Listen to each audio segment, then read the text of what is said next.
Water is good. Is this tap water or is this bottled water? Nice. I don't even care. It still has bubbly. His has bubbles. Mine's flat. This one's Perrier. They know. Oh, Perrier. You're good. You want to do the hands? Well, I'm Justin PINERA. I am from Delaware. My local team is 87 Foxtrot. We are a group of very close, tight-knit friends that have found each other through this sport. I like to think of it as more of a brotherhood than anything else, because we are all truly brothers in arms for shooting plastic pellets at each other, you know. So we've been doing this almost 10 years, and yeah, it's been a good time, been a good run. Fantastic. My name is Christian Chastain. I'm captain of the Wolverines out of Maryland. Flew in here for Guernsey and would do it again in a heartbeat. My team is actually quite scattered. We are in Maine, Connecticut, Maryland, Pennsylvania, Tennessee, Georgia, and for a short time, my brother was in Guam, and he flew in from Guam for a Blacksheep Milsim game. So that shows you what we think about it. Yeah, we set the record. Yeah, that's good. My name is VANBUSKIRK. I live in Connecticut. The team I play with is Team 811. Fairly new team, but some seasoned veterans on the team. And you know, we get together to specifically train for Milsim events such as the Black Sheep events. And we have a lot of fun doing it. We take it kind of seriously, but don't go overboard. And that's about it, I guess. My name's Ross ODER. I'm with Mid-State Mercenaries out of Central New York, not downstate New York City, upstate. I've been playing Airsoft since 2007, maybe a little about 2006. Yes, I was a paintballer back in the day, but now I'm a Milsimmer here for Black Sheep Airsoft. So.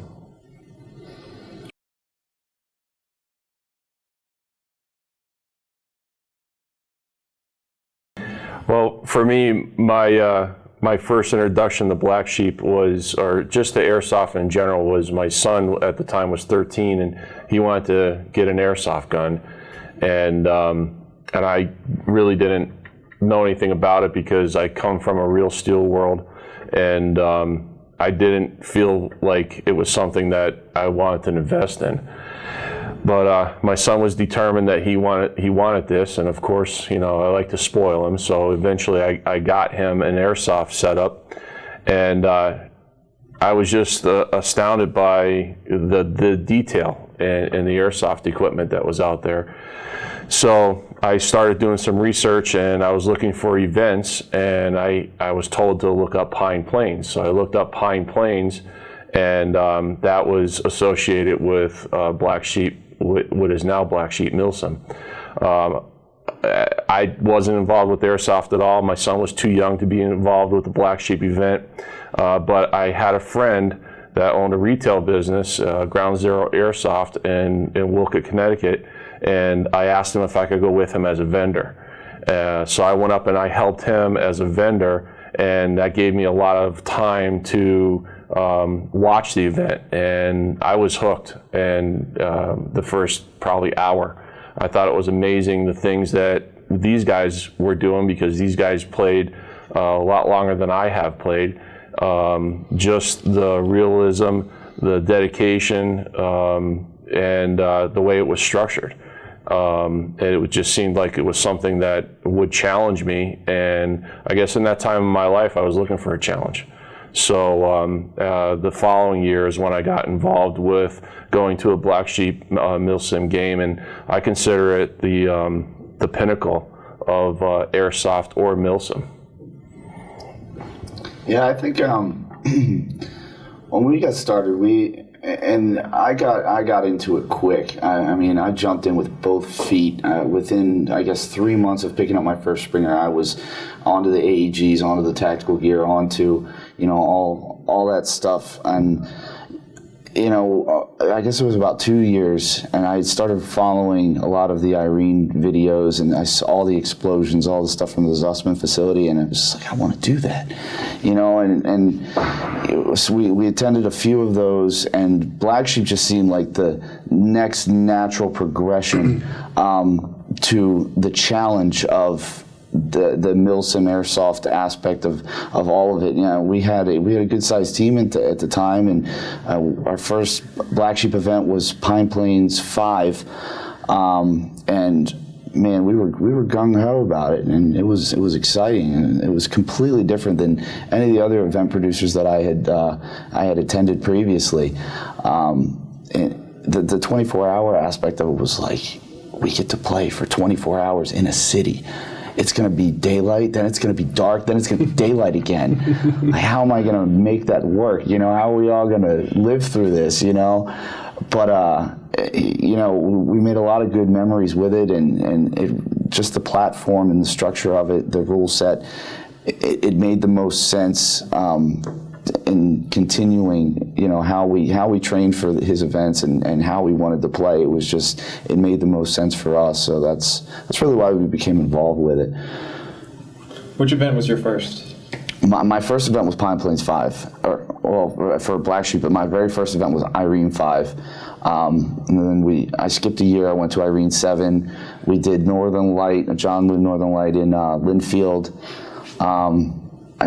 I want to say we did one with Mapper in Virginia, the hunt for Hassan bin Sober, which took place at the Cove, and it took place at the Cove. A guy named Trog, he set it all up, and when we found out Black Sheep was going back to the Cove, we were like, yes, we love that place. It was just it's just such a different place from anything we've done. So yeah, well, my first Black Sheep event, actually my first large event, was Pine Plains 2. Mm-hmm. And I got into airsoft because I was a fan of the real steel and very dissatisfied with shooting ranges and how they did not prepare you at all for anything real that you would ever have to do with a gun.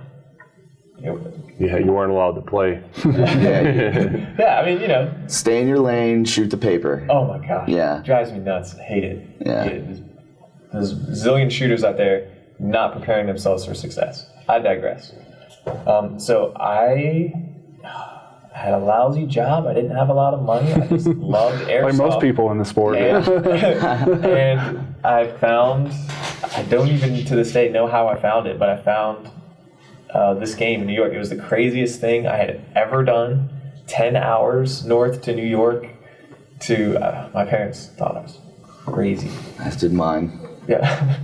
But me and my brother went, and I took one friend, and it was the three of us, and we were someone's second fire team.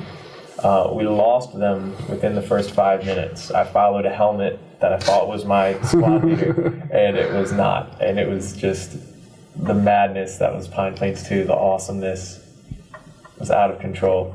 And you haven't missed a Pine Plains since, have you?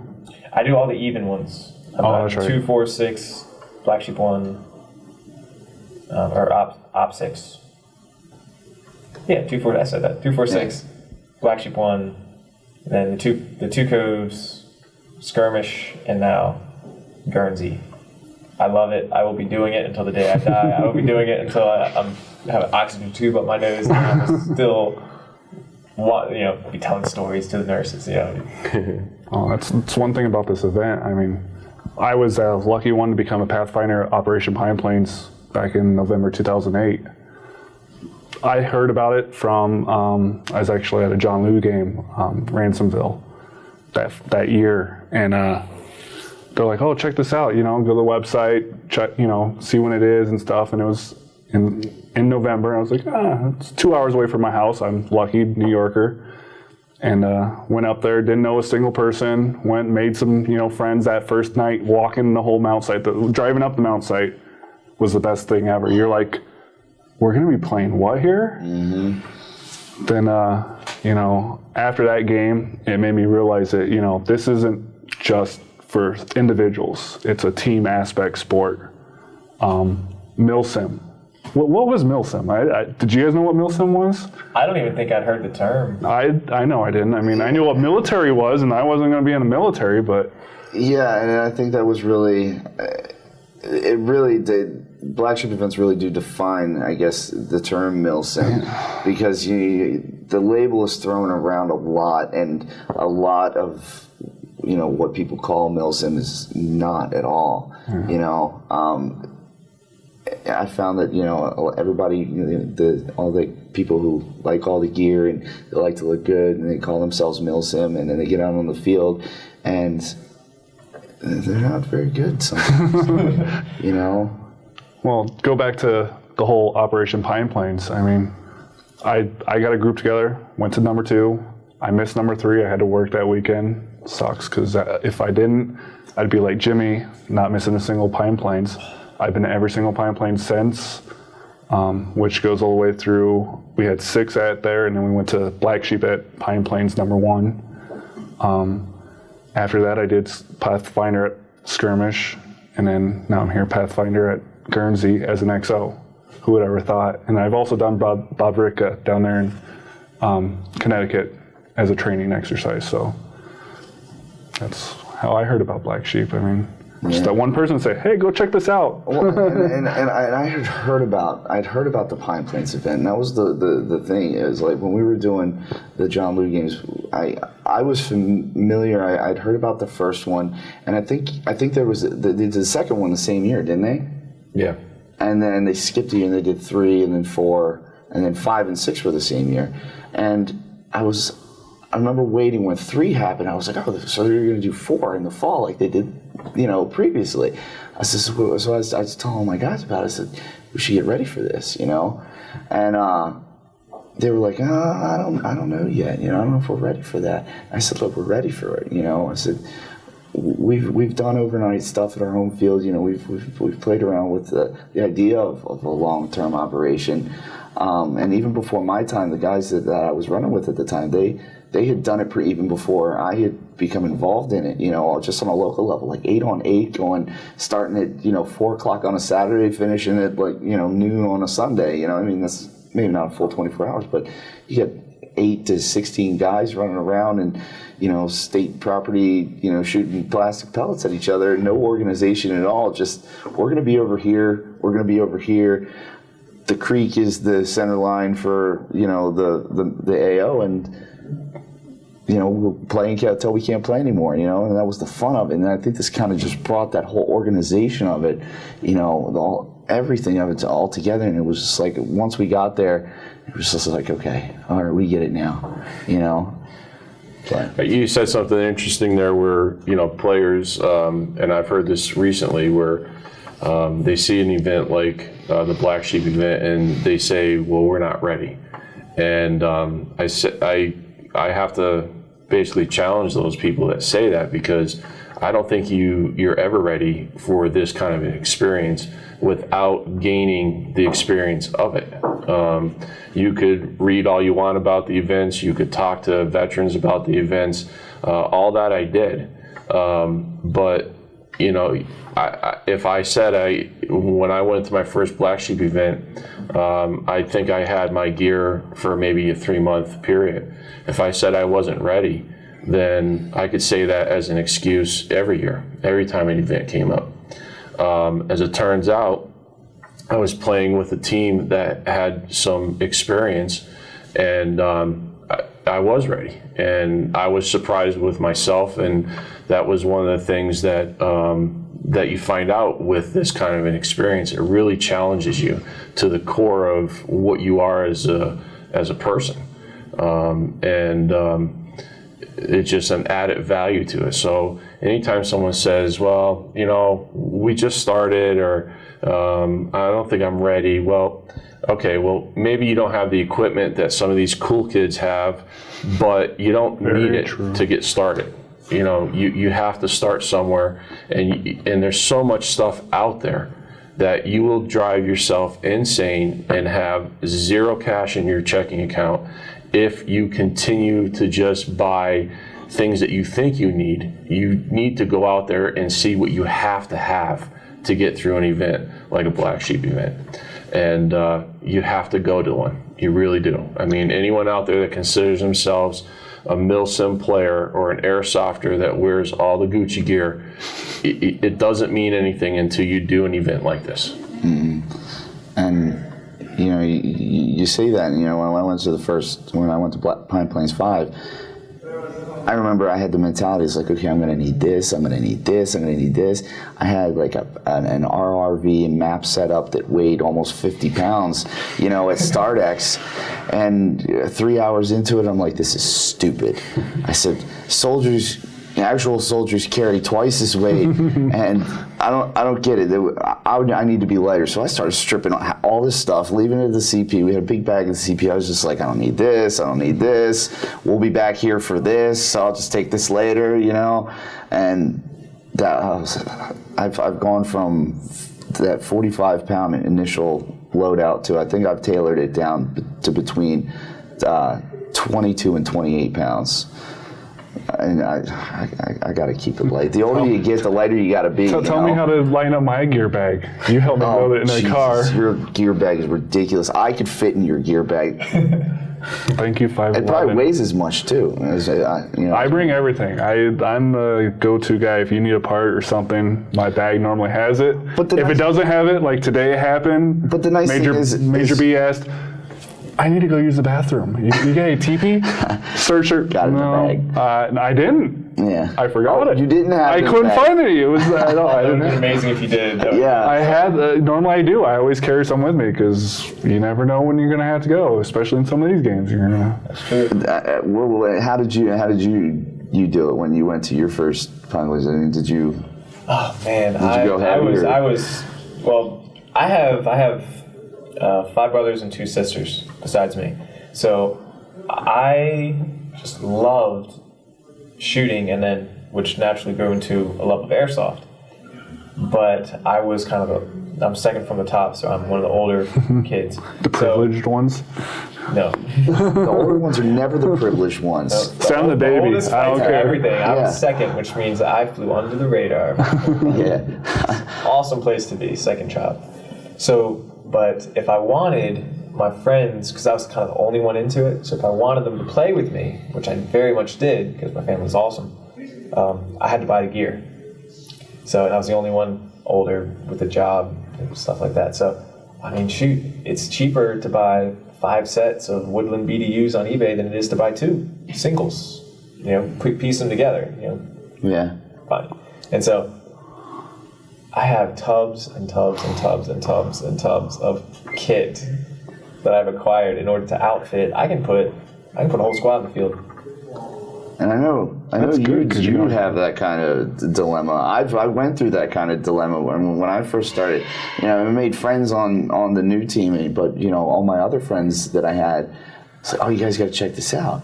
You know, well, we don't really have the money to do that. So it's like, oh, don't worry about it. So I went over to the local store, and I picked up a Classic Army MP5 as a backup weapon or a loaner weapon, and I was just like, here, you're going to use this. Come out with us.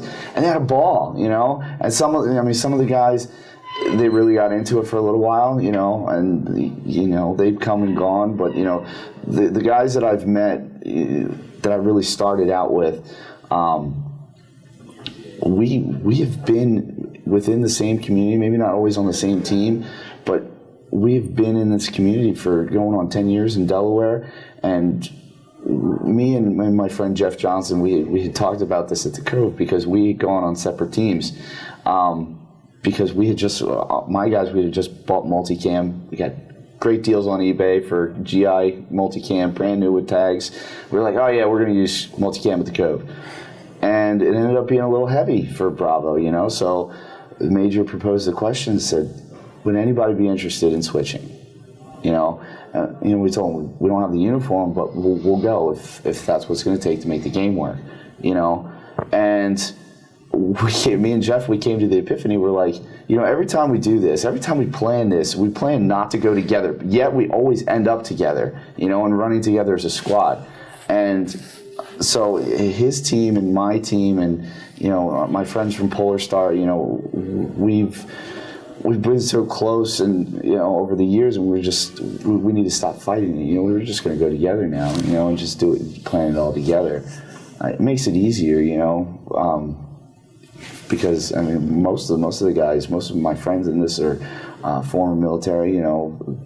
All the stuff they've learned in the Army, they've taught me, they've taught the other guys in the group, and I think that's what's really made us a very cohesive group. Even not playing together for months and years at a time, you get everybody in the same on the same boat again, and it's like we look around, everybody knows what they're doing. You guys remember?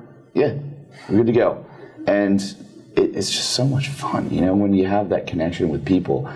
And that's why I say it really is like a brotherhood, because we spend a lot of time together outside of Airsoft, and pretty much that's all we talk about. We're really nerds about the whole thing, Yeah, well, I will.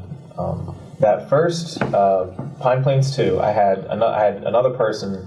I had my friend and then another friend who was going to come and dropped on me like a day before, and so I had this extra ticket. So I invited my younger brother Kerry, and we were not getting along actually at all at that time in that period of being brothers. Yeah, being brothers is tough sometimes. It is. I'm telling you, we were just always at odds. And then Airsoft, I brought him to that game. He had he had just as much fun as I did, and it gives you something to connect to, on a different level. It changed our entire relationship going forward. We are such good friends. We talk every week, and it all started because I reached out through Airsoft to my brother when we did not agree on anything,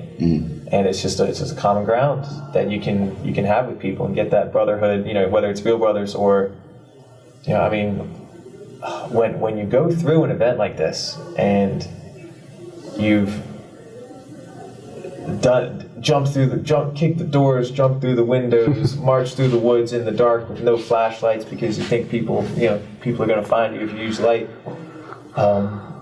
Just all that experience, no one really understands except the people that are there, and so you get the bonds of brotherhood and the love that I have for the people on my team who have shared these experiences with me. And my prime example of that is my best friend and hetero life mate. He took a grenade for me at Pine Plains 5. Like literally, we were on the back of the fire hall at a gas station over by the cul-de-sac. Mm-hmm. Yeah, we were on the back of that, and we had bought a case of these things, because they were just coming out, and we were like, oh, these things are awesome. Pull ring hand grenades, we're gonna chuck them like candy, and one came back over the fence, and it landed not 4 or 5 feet from me, and he was behind me in the stack, and I hit the deck, and he jumped on top of me. And I looked at him, I said, you didn't have to do that. He's like, dude, you got kids. I was like, that's what you're thinking about right now? I said, that's what you're thinking about right now. I said, I love you, man. Any of you guys past military? I know I'm not. No, and that's something that also ties me into this is I always had aspirations to go into the military, and I'm not sure where that comes from. Maybe just from a sports background when I was a kid. But I always respected the military. My family on my mother's side, every uncle and grandfather was in the military. So, but because I was so much into the sports part of it, I got too big. I would not be accepted into any branch because I was such a large person. And I kind of lost that. I kind of forgot about that over the years. But when I went to the first Pine Plains that I went to and I saw what people were doing, I felt like that could fit into my personality. The structure of it, the teamwork, just both the physical and the mental challenge. And that kind of fills that void that I thought I had when I was younger. You talk about a brother and sister relationship. I feel like I'm in a great position here with a father-son relationship with this sport, and it truly is a sport because I'll come out of an event or even a weekly game just as tired as I would have come out if I was playing a football game or a baseball game. The difference is that this sport transcends age.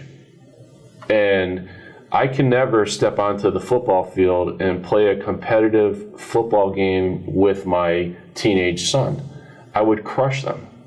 I would never. I would. So good. No. So good. I would crush them. But I could never step onto a baseball field and play competitive baseball with them because they would make me look silly. Their coordination is just so much better than what mine would be, and it just wouldn't happen. But with you could go through all the lists of sports, okay, and the bottom line is that when you have such an age difference between a father and a son, or a father and a daughter, or even the mother and son, you don't have that same competitive physical and mental challenge in any other sport that I know of right now, and I get to share that with my son as he grows up, and to me that's a unique situation. We could get out there, we could be all geared up, and we have the same objective to get to. We put both the same physical stress on our bodies, the same mental stress on our bodies, and we both feel the pride when we accomplish something that we didn't think we were going to accomplish. I will say that today is one of the most proud days of my life with my son, because this was his first Black Sheep event. And to be honest with you, I knew he would do well. And everyone that knows him knows that he would do well, because that's the kind of kid he is. But I didn't think he'd make it through the full 24 hours, and the kid did. That's impressive for first game. Yeah. I know you kept talking about it. You made 11 hours the first one? My first game at Pine Plains too, I cannot even describe how little I knew about what I was getting into. I just had no idea. So we got out there. I'd never done anything remotely that long. Longest I'd done was a 4-hour game.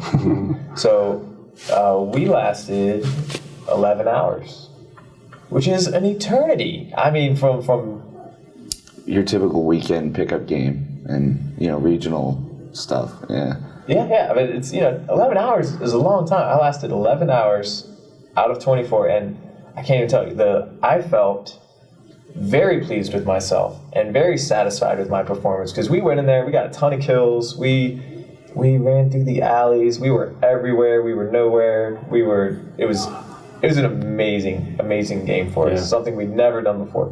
But man, I slept. Yeah. I'll admit it. The whole second half of the game. These kids today at Guernsey, who prepare for everything? well, yes and no. I mean, their gear was very similar to mine. I mean, just as a not pro gear in many ways, not to knock them, but Simple. simple gear. And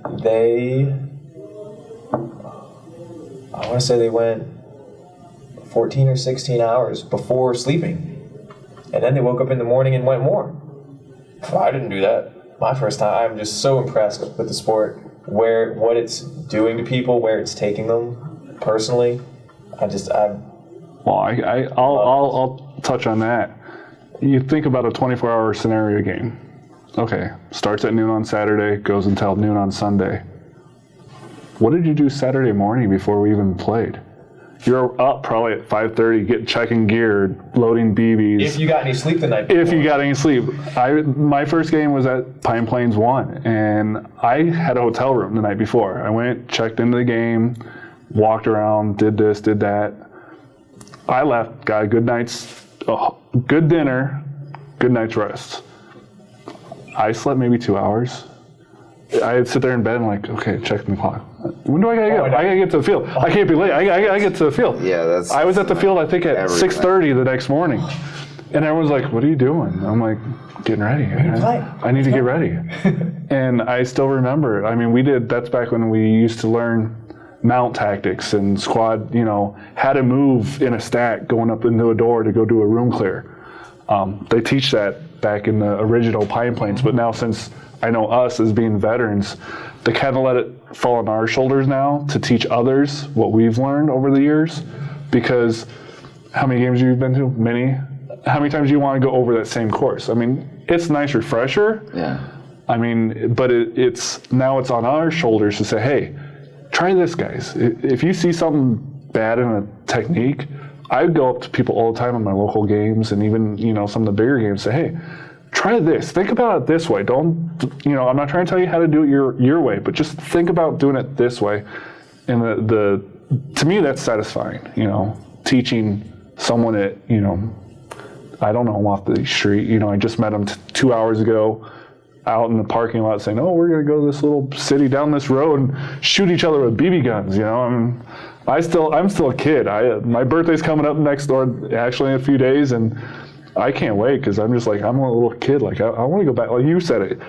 I think someone like, let's go get a steak dinner, or let's go out and play some more. Let's go to bed and get a shower and this and that. I'm like, I'm ready to go again, even though I just stayed up. And I did take a nap too. I ain't gonna lie. I did fall asleep this game a little bit just because I was hiking up a mountain earlier in the day, and we didn't make it that far.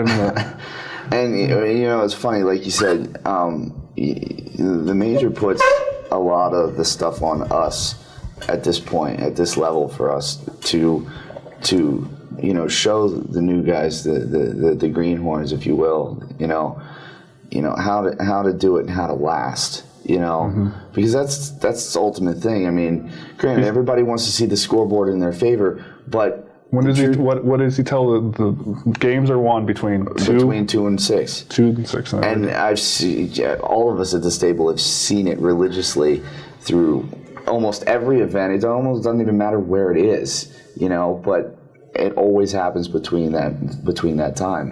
That's when people, they feel like they can be comfortable in the dark and just kind of, whatever happens, happens, and we'll make it up in the morning. And it doesn't work that way. And I'll interject, because I've been there and I felt this. You get a feeling of satisfaction in that I've done more than I thought I could do. Mm-hmm. I've done enough. Yes. And you will let I let my team down. And I didn't even know it. I didn't even know I was doing it because I was so new. But once I realized after reading the forums and what because after that, because I didn't know anything going into that. Right. But after that, I started becoming a forum junkie and not a poster, but a reader, a consumer. Oh my gosh, I cannot do that. Lately, I've started getting into it more, and like I think that's kind of why. Like I was really excited when the major called me because this was like.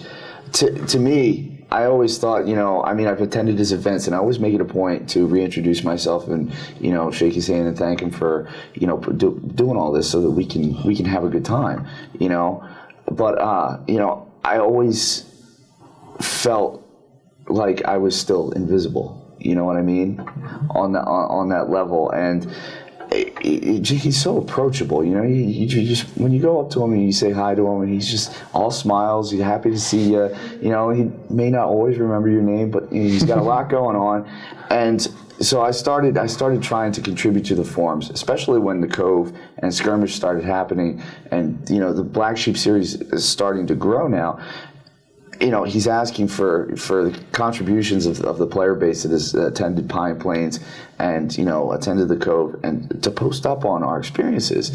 So I've really gotten into starting to do that to kind of to show the new blood what it's all about. But I think the major put up one of those memes that said it best. It's like trying to explain the wall and his events is like trying to explain colors to a blind person, because until you're there, until you've seen it all, and done it all, it's like, how do I explain this to you? I did it even with one of my own guys, Mac West. He was so against going to the Cove because all he wanted to do was kick indoors at Pine Plains, and Pine Plains got canceled. So I was like, look, dude, I tell you what, I'm gonna pay for your ticket. So if you have a good time, you pay me back. I said, if it's miserable for you, I'll eat the cost, But you can't lie to me because I know you. We've been doing this too long. I'm going to know if you're having fun or not, And I think that moment in time for him was our squad with a squad of Canadians, and we're bounding Overwatch down this ridge line toward the Outlook or Overlook, And we just stopped for a second because there's this view down into the valley, and we just kind of stopped and looked for a second, and we're like, this is, you never get to see this kind of stuff in, you know, at Pine Plains or anything. You know, it's not the woods game that everybody wants to make it out to be. It's an experience, you know, and it takes us all back to our roots and the places that we play, but it's on such an enormous level. It's almost impossible to comprehend until you're there, you know. And he had a fantastic time, paid me back. So, You're like, you know, yeah, I was like, thank you. And it took him a little while. He did it in installments, but you know, he got it back to me. Well, you talk about experiences. I mean, this trip out here to Wyoming to play at Guernsey is just an experience in itself with the scenery of this country out here. I spent some time out here years ago, and when I heard that Blacksheep was going to do an event in Wyoming, I immediately went to Southwest and I booked a ticket because it was an excuse to come back west at the time. And when John called me and asked me to do the XO role with Christian, I was like, I already bought the ticket.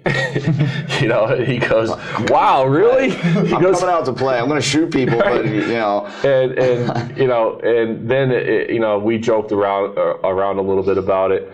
And one of the things in the few short years that I've gotten to know John is because we live somewhat close together. I think we developed a personal relationship, a friendship, and we talk quite a bit about this sport, about the past, about the future. We bounce ideas off of each other on a regular basis, but we also talk a lot about things that have nothing to do with airsoft. And when I got done talking to John about this role, I realized one of the things that's unique about him in any sport also is just his leadership. You know, that's when you mentioned before that you thought you were a ghost or you were invisible to him. He notices it, and he may not acknowledge it, but he notices the players that have the ability to do what he asked us to do this weekend. And when it comes down to it, he knows where to go. And that's when, you know, we find out, you know, what he needs from us and what we have shown him in the past through his experience. I'm tired. I lost my train of thought there. Well, no problem. Blacksheep has incredible vision for the sport and where it can go and what it can do. But that's from his background, though. Well, I mean, What is his title? Yeah, he really. No, the major. That's right. Yeah. I mean, he's like an old commander of the U.S. Army. I mean, he's done it. I mean, like he says to us, you know, in briefing, these are missions that I've probably been through or I've seen or learned about and stuff, and he just wants to bring it back to the people. I mean, like I asked, who was military here? And you guys weren't military, right? I'm a civvy. You know, if I get to go do this stuff, play military, I'm just ear to ear smiles. I'm like, yeah, let's go do this stuff. And I mean, and some of the stuff that we get to see and do, who would ever thought we would have done this? And you said something interesting too that actually kind of almost shied me away from it, is play military.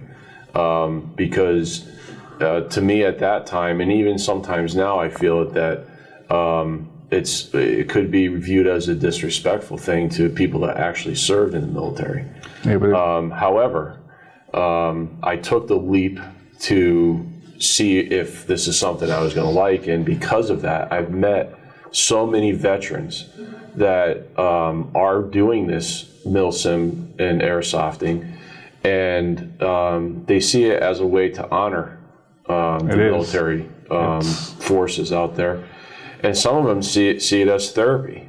There's a lot of our veterans, especially in recent years, that have traumatic experiences in the military. And you would think that getting back into playing with guns and weapons and things like that would would not be a good thing for them, but I've talked to a few of them, and they say it's actually a good thing for them, because what it does is it takes the war, it takes the nightmares that they have on a nightly basis, and it starts to move it into more of a play world, of a game of toys, and it just helps them get through the challenges that they're facing. And I know the major is part of that too. I know that is something that he's focused on, and he's moving his Milsim series towards helping those types of veterans. And like I said, I know a few of them personally, and it's not playing military. It is a game, and for them, that's what it is. It's a game. So anytime someone says, well, you're just going out and playing Army with guys, with friends and with kids and shooting guns at each other, and it's a joke. Well, to some people it's not.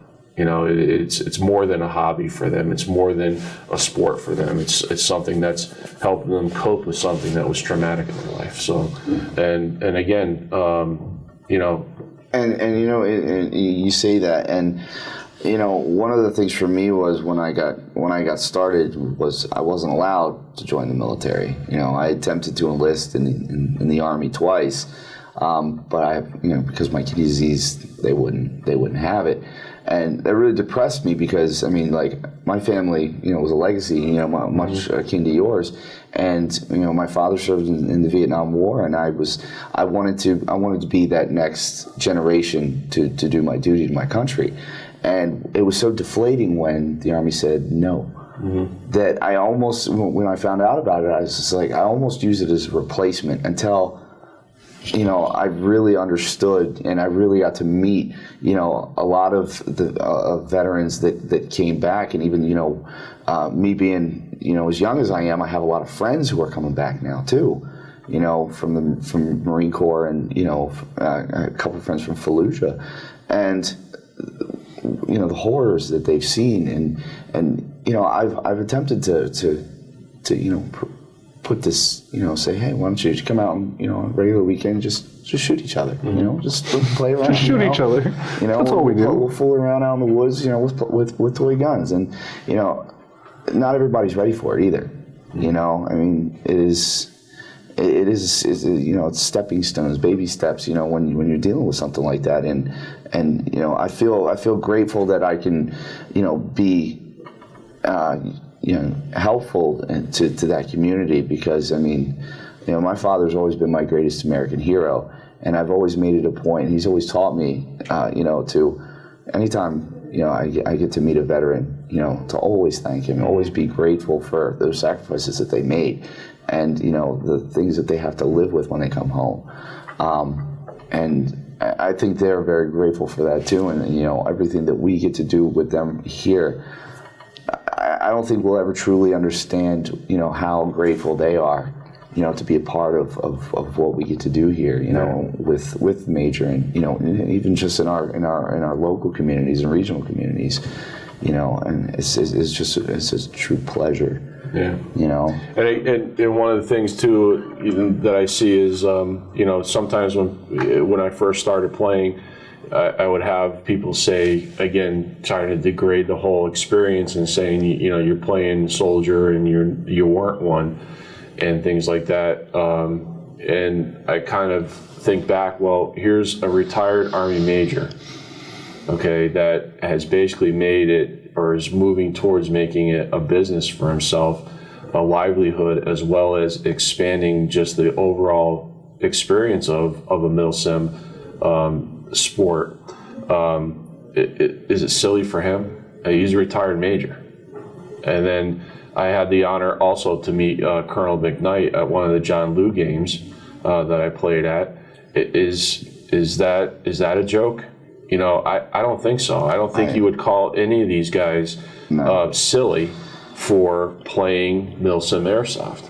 So when it used to bother me when people would say that when they found out that I was doing this. It doesn't bother me anymore because of they put some value to it. And then, when I started to get to know people that this helped, then I even put more value to it. So, well, I will say for me, airsoft for me is it's an outlet for a side of my personality that needs an outlet, and I'll kind of get to what that means. I've always loved the military. I've always loved airplanes. My granddads were both in World War II. One stormed Iwo Jima, first wave. Second one, 27 missions, B-17 bombers over Germany. So, I grew up with that legacy. However, I am a civilian. I didn't join. I went to college and went into business instead. Yet I've always felt that I wished I could run two paths. I wish that I could have, because honestly, not because of the airsoft skills that I've gained, but I think I'd be good at it.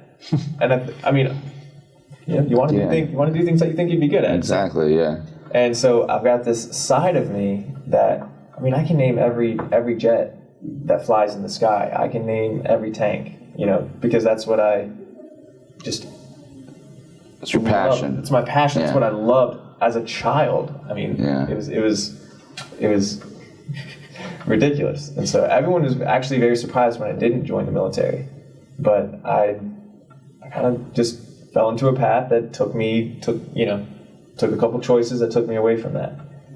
But I've always loved it. And this is a way for me to engage with that side of my nature and my personality that would have really liked to do this. And I feel, people, they don't so much anymore, but used to say, why don't you just join the military? You like to shoot plastic guns? Why don't you just join the military? I was like, well, because, I want to shoot, I want to play with my friends. I don't want to, I don't want to necessarily, kill people. Not that, that's, bad that our military does that or anything like that, but what Black Sheep has done for me has let me, because I was actually even ashamed, similar, that I hadn't, there's a side of my nature that I had suppressed in order to go into, to do other things that I wanted to do, because I had choices on the table, and they were in conflict.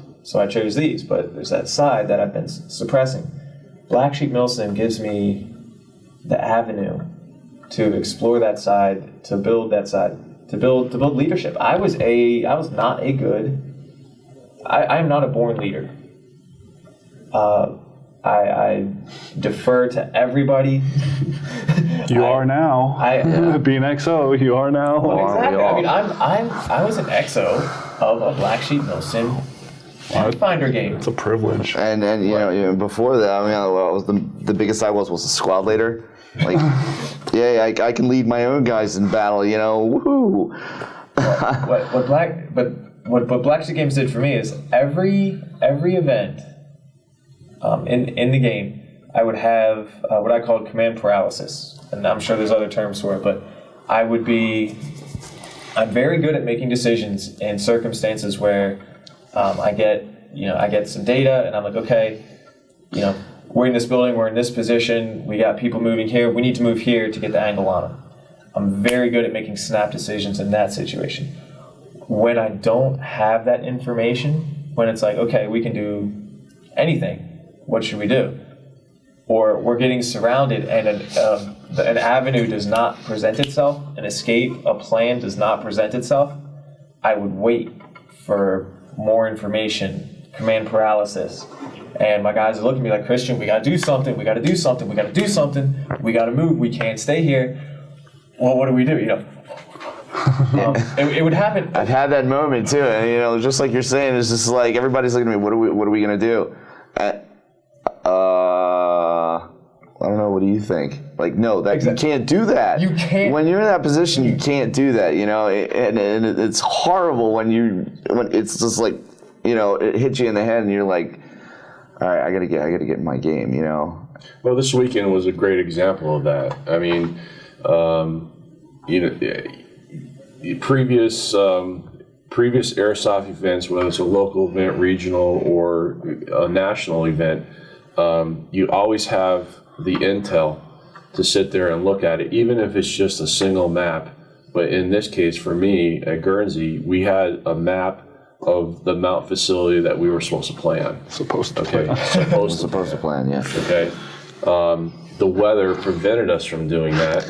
So we got a map that was drawn out of someone's memory. Yeah, by On a dry erase board. at 8:30 that night, I'm standing there looking at a dry erase board with a hand-drawn map on it, and I have roughly 30 people standing behind me going, what are we going to do?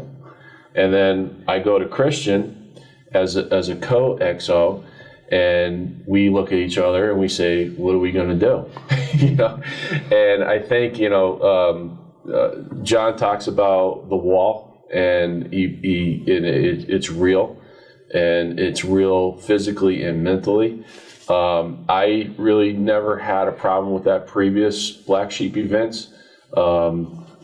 I seem to always find it to push through the wall. It was never really a big deal for me. But I think that at 8:30 on Saturday night, that was a wall for me. It's a huge wall. Yeah, it was probably the first time in a very long time that I stood there and I went, holy crap. What, you know, what, I got 30 people, 30 semi-adults and adults waiting for us to make a decision on what they're going to experience. And I don't really know what to do because I never saw this before. I never saw this location before. I have no intel on it at all. And, you know, honestly, I came close to a panic mode. How many times did we look at each other like, But I think what pushed, again, the Black Sheep Milsim events teaches you to push through the wall. Yeah. And it still hasn't sunk in to me though. Like, I'm so tired right now. If you're watching my eyes, I'm starting to kind of doze off. But like, tomorrow and the next day, it'll sink in to say, look what we just did. Yeah. Well, the push through was, for me, was that no one else has seen it before either. No. You know, all previous other events have been at an AO that someone has played at before and either is an expert or thinks they're an expert. Okay, and everybody has their opinion on how to run the tactics to accomplish the objectives. But this event at Guernsey, Wyoming, the playing field was truly leveled. Not a single player in that room had ever seen the AO before. So I think that almost made it a little bit more fun too. And it was, it was exciting. It's like, okay, we got to come up with a battle plan fresh. Yeah. And and even all the guys in the middle of the night. Yeah, in the middle of the night, we're already tired. After spending hours on a mountain, freezing our asses off. And we like you said, we looked at each other and said, what are we gonna do? And then all the guys come over, what are we gonna do? I said, you know what? I'll tell you what you're going to do as soon as we get there. Let's worry about getting there first. Let me get a lay of the land, and then we'll figure it out. Yeah, and I think logistics and equipment. Look at your squad leaders. Yep. Basic orders. And that was the best thing is we had really good squad leaders. And we were talking about this is the first event. I mean, it was probably most likely due to the numbers, but the comms were magnificent on our end. Do you like comms? I have, just like you, I have never had good comms. I have invested at least $500. I love my hand signals. Comm equiment. Rally on me. I mean, I bought a bunch of fire department ICOM radios. They're all crap.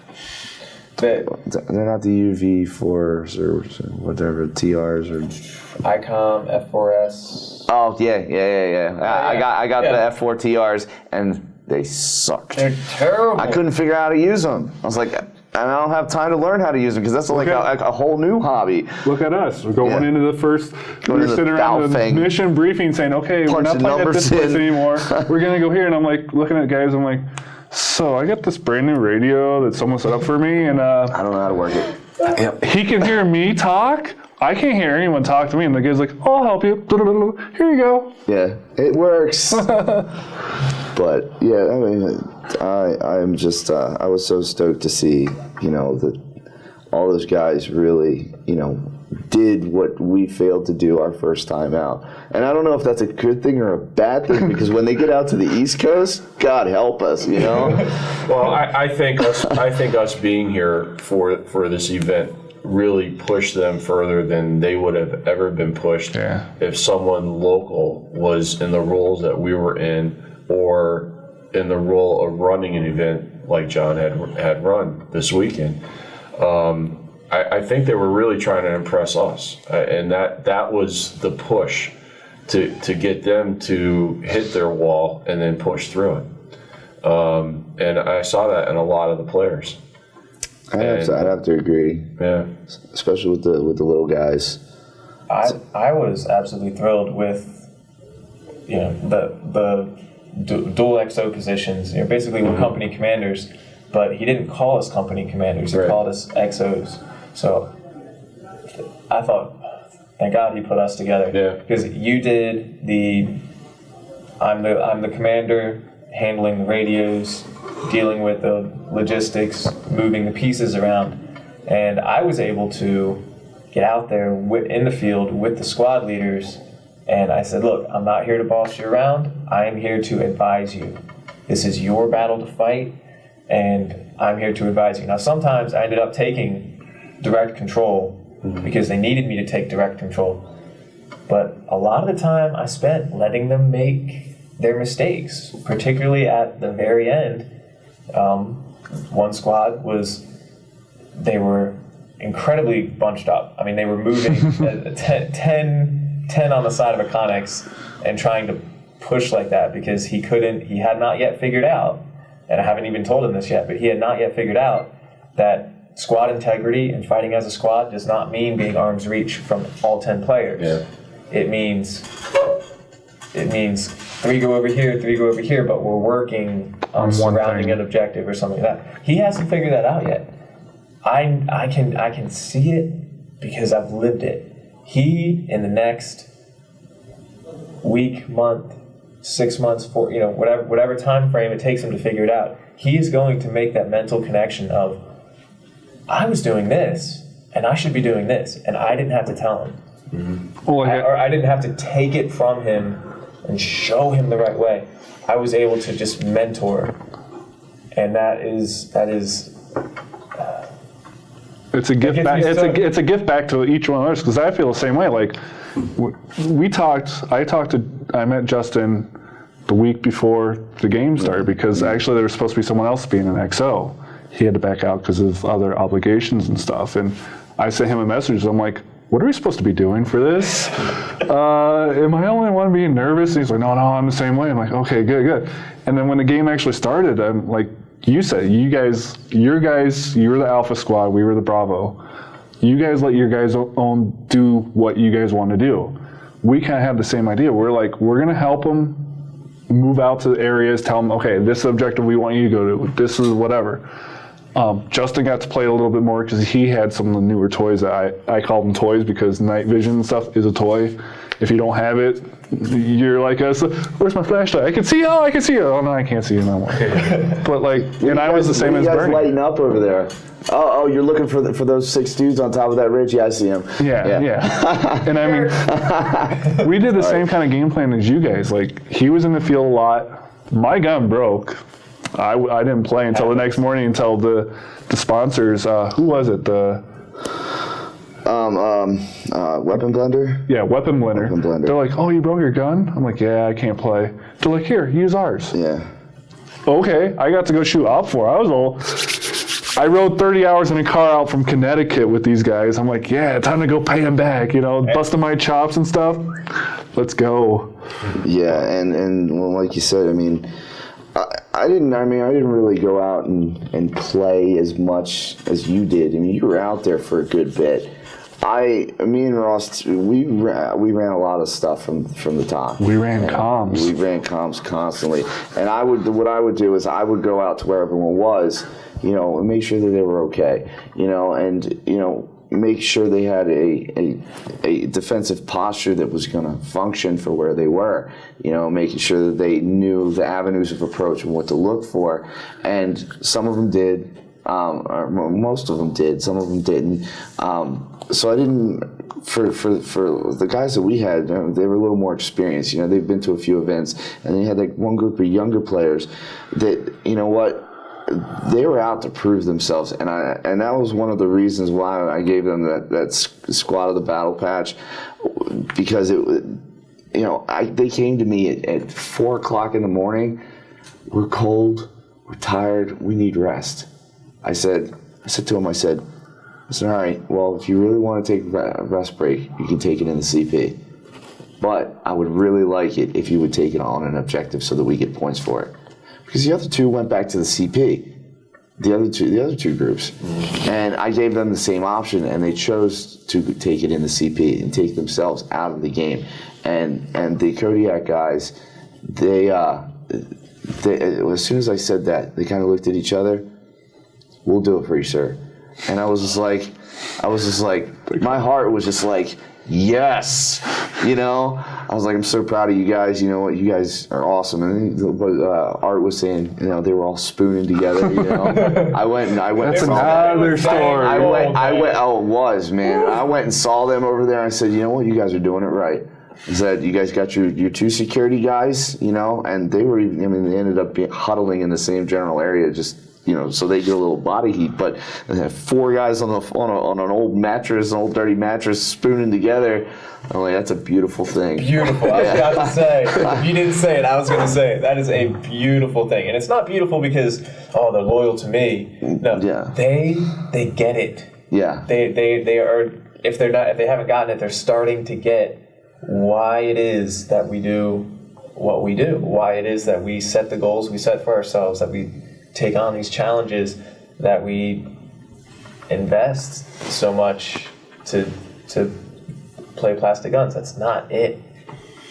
Well, I might have said it earlier, but I came out here, and John knows me as an honest person, and I'll say exactly why I came out here. I love this part of the country, and this event was an excuse for me to come out.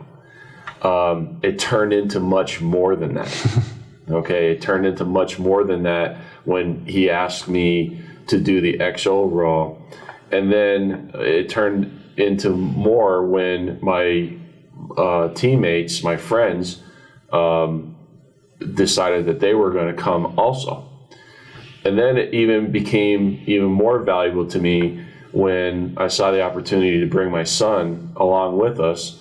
And he was going to come along to just be a photographer because he doesn't meet the 18, doesn't meet the rule set of being 18 years old, age requirement. But after talking to John, and John again knows him very well, and he's very highly respected in our community as a player, we developed a waiver for him to end up playing out here. That's a lot to say about, what the answer is to why I came out here. But the ultimate answer is that it wasn't just an excuse. The ultimate answer is that I knew there would be a great experience here. I just knew it. I knew it because every Black Sheep Milsim game I have played has been a tremendous experience, and a different one every time I play one of his events. And that's you can't put a price tag on it. You can't put I really can't describe it any better than that. I was the same way. Black Sheep Milsim, to me, I look at it as a hobby and a sport combined. I do so many other different events and sporting, I play different sports. And I heard about Guernsey and I was like, Wyoming, cool, that's somewhere, I've been through here, I've been up by Mount Rushmore as a kid and stuff, so I was like, that'd be somewhere to take a nice little vacation, that's God's country up here, It's hunting season. for me to say, yeah, I'm going to do it, my birthday's coming up. I was like, I can see myself. But then, like you said, Black Sheep 6 calls you up on this telephone and says, hey, what you doing here in the week of October? I'm like, I don't know, maybe think about playing your game. He's like, why not be an XL for me? And that's an honor to me. You know, when he stepped out, reached out and said, hey, would you like to do this for me? I was like, I have to say yes. I can't say no. I mean, I want to go to the game no matter what just to play, because I had guys on my squad that's like, let's go, let's do this. But they all had other commitments and couldn't get the time off of work. To me, it's like, I'll call in right now and say, hey, Eric, I'm not coming. And I may have to do that this week because our trailer's still stuck on the mountainside under 4 feet of snow. So, And for me, you know, it was the same deal. You know, I've been doing these events for, you know, several years, and we've been talking about just going. You know, I was trying to get Ben Noji from Polar Star to come out here with me, and we talked about going together, but unfortunately, because of commitments to the company and everything, we weren't able to do it. So I'd already been in contact with the major about going. And when he called me, same deal. I giggled like a 13-year-old girl who just met the Backstreet Boys.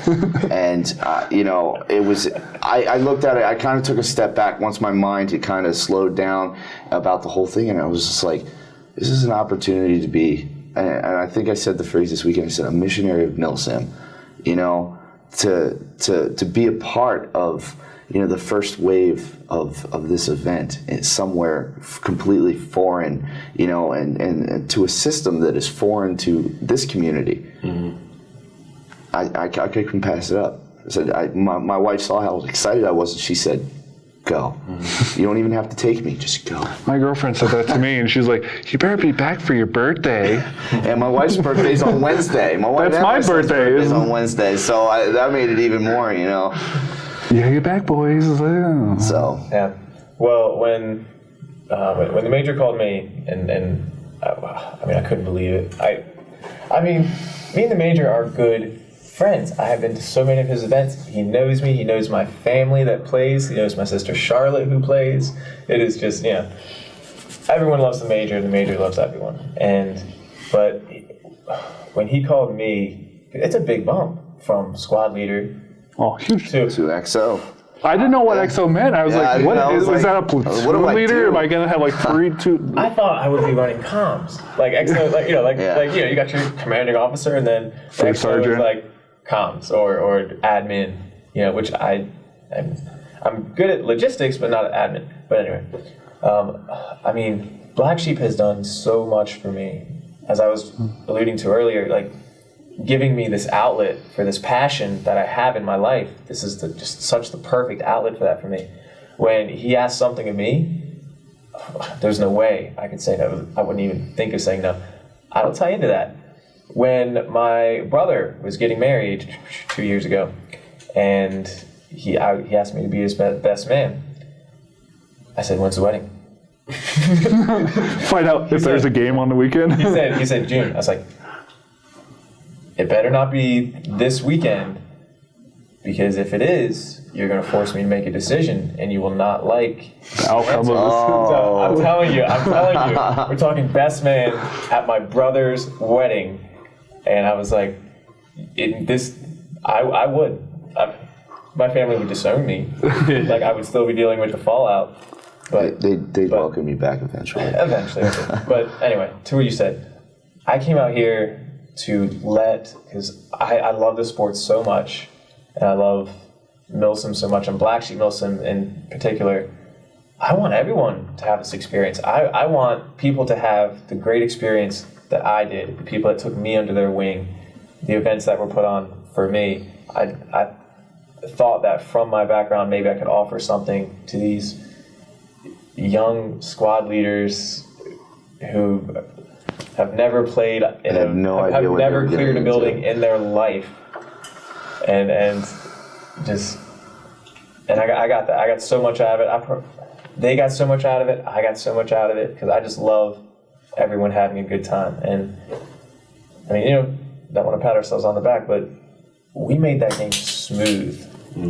We made that game run, and well, John made it run, but John has such a knack for picking the right venues, the right people, the guy has vision.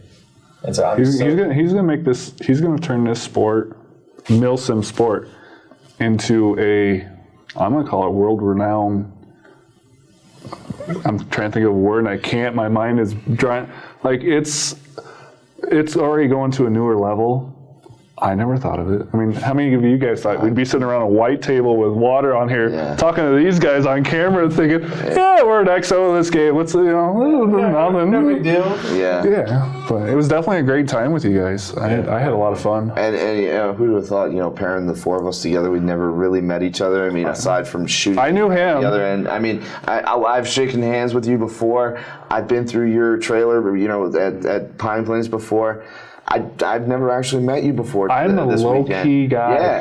And you know what? We all hit it off. We all had a great time together. That's the beauty of this. I knew your faces and not your names. I mean, I'm not even kidding. I shot at you once before. Yeah, I've seen you. We were at this building. We were shooting like this, and anyway, it is delightful.